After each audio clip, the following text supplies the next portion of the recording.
I appreciate this driver for saying it as it is, right? I'm an Uber and Lyft driver who tried a robotaxi for the first time, and as he says there, I am not impressed.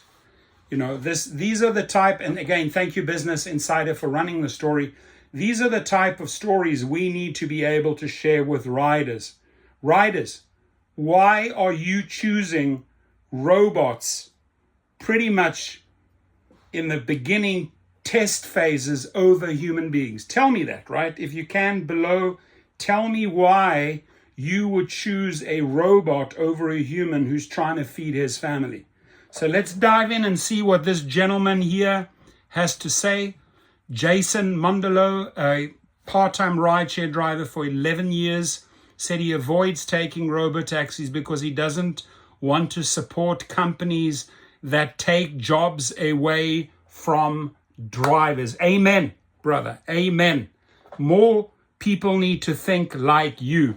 So Jason Mondolo is a part-time ride-hailing driver and union leader for Rideshare Drivers United. Business Insider took Mondolo on his first robotaxi ride in San Fran. Mondolo said the experience felt uncanny and he missed the human connection offered with drivers. That I could totally relate to. This, as told to SA, is based on a conversation with Jason Mondolo, a part-time ride-hailing driver of 10 years and lifelong San Francisco resident. I'm from San Fran and I've been driving for Uber and Lyft for 10 years. I also organize a group called Rideshare Drivers United in the Bay Area. I've seen the Waymos, the Cruises, and the Zookses around the city, but I've avoided taking robotaxis. I don't want to give these companies money, and I don't support their business model. I'm always happy to talk with other rideshare drivers. It's part of what I do as a union organizer. I had some safety concerns, but I also think having the added element of a human driver makes travel better and more efficient. After my experience, I'd give Waymo and Tesla's robotaxi 4 out of 5 stars. The rides felt fine, but I think there's always room for improvement. The pros are what I thought they might be. You don't have to deal with a person, at least in a Waymo, but I would have liked to talk to a person. I like talking to people. Every person that I get a ride from, they're from Eritrea, they're from Bangalore, and they're from someplace I just never really thought about. And I get to be near this person, talk to them, and find out what they think of the city that I grew up in. That's fair. I think that's amazing. Spokespeople for Tesla, Waymo, and Uber didn't respond to requests for comment. Waymo is pretty smooth. Mondolo found Waymo's media screen, which shows what the robotaxi perceives as informative. I appreciated that the Waymo pulled up with its hazard lights on. I think that's the right thing to do. The Waymo, however, stopped about a block away from where we were. I could miss a star or get a low rating for pulling up that far away from a rider for sure. Right, that's true. So you do the same as a rider and they will ding you. They will ding you, but it's okay if a Waymo does it, right? My immediate impression of the ride was that it was pretty smooth. It's not zippy, but not frustratingly slow. The inside of the car was reasonably well maintained. The Waymo also has good eyes. The interface on the center console showed that it had noticed the turn signal coming from a truck a few lanes over. That's promising. I see the appeal of having time to yourself in a car and being able to put on whatever music you want. Many use it as a sex hookup, right? You can't really do that with a human in a rideshare car, but they use it as like a cheap hotel room. But I didn't like the part where I was sitting next to an empty driver's seat. Thank you. It just felt strange, and it's hard to say why. The Waymo didn't quite have the personality of a human. For example, it was always exactly in the middle of the lane. Bless you. Maybe that's why I got the uncanny valley feeling. You can't quite place it, but something's not quite right. But after a while, the novelty of not having a person there wore off quickly. Maybe I'm jaded because I've seen them around the city for a long time, but I wouldn't pay more for one of those. It was fine. It was a car ride. Tesla is more zippy. Tesla's ride-hailing service in the Bay Area has safety monitors behind the steering wheel. I like Teslas. I consider buying the car before I ended up with a Chevy Bolt, which kind of has similar styling inside as a Tesla in some ways.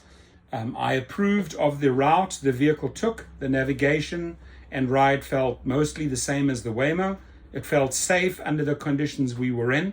The Waymo felt a little bit more conservative, while the Tesla's acceleration was just a little bit quicker. Overall, they're just normal drivers. I might use entertainment options like Netflix or YouTube if it were a long drive, or if I were particularly internet addicted. However, most of these things you do on your phone anyway. It's interesting that a person is sitting in the car with you. One of the main draws of Waymo is that you're alone in the car. So Tesla is still under the whole testing period, so they have to have a driver in the car. Waymo is already beyond that period. However, I do appreciate that there's a driver there, at least because if something went wrong, there would be somebody to take over in a way a Waymo can't. But at this point, what's the purpose? Why not have the driver there the whole time? So there are mixed feelings. It seems kind of pointless on one hand, but on the other hand, the point is to get to a destination safely, and sometimes you need a human for that. Amen. My concern with robotaxis is less about the ride. I think I'm better driver than a robotaxi for now.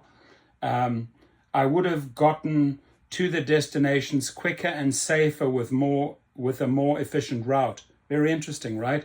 I would have got to the destination quicker and safer with a more efficient route. He knows who he is, right?